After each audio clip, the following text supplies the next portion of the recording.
Le détroit d'Ormuz retrouvera-t-il un jour sa neutralité? Il continue d'être l'instrument de Téhéran pour faire pression sur les négociations avec les États-Unis, en particulier sur le dossier libanais. Le secrétaire d'État américain est arrivé en Suisse pour entamer cette phase de négociation. La délégation iranienne est, elle, composée du président du Parlement ainsi que du ministre des Affaires étrangères.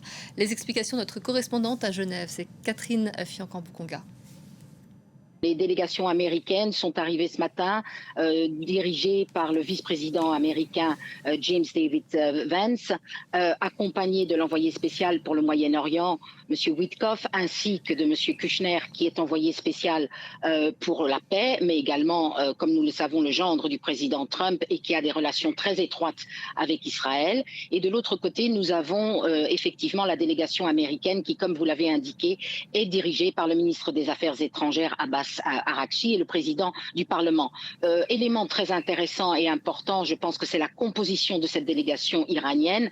Parmi les membres de cette délégation, vous avez également le vice-ministre en charge du pétrole, ainsi que le gouverneur de la banque iranienne, ce qui nous donne quelques indications sur la teneur des discussions qui vont se tenir. L'idée est que depuis la signature de cet accord de manière virtuelle entre le président Trump et le leader de l'Iran, eh bien maintenant 2 mois de discussion devraient se tenir pour développer les différents éléments qui ont été indiqués dans cet accord et pour pouvoir appliquer cet accord dans tous les domaines et naturellement celui du nucléaire iranien en fait partie.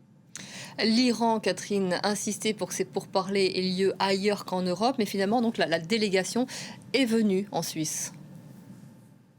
Effectivement, ils sont restés en Suisse et particulièrement au Bürgenstock. Le Bürgenstock, ce n'est pas un hasard.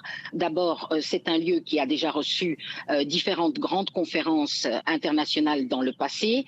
Et de plus, le Bürgenstock, c'est-à-dire cet hôtel de luxe, appartient au Qatar, ce qui donne une certaine assurance de sécurité et de neutralité, une indication supplémentaire pour la délégation iranienne. Et d'ailleurs, à l'heure où nous parlons, une bilatérale vient de se terminer entre le ministre des Affaires étrangères suisse, M. Ignazio Cassis, ainsi que le ministre des Affaires étrangères iranien, Abbas Araghchi.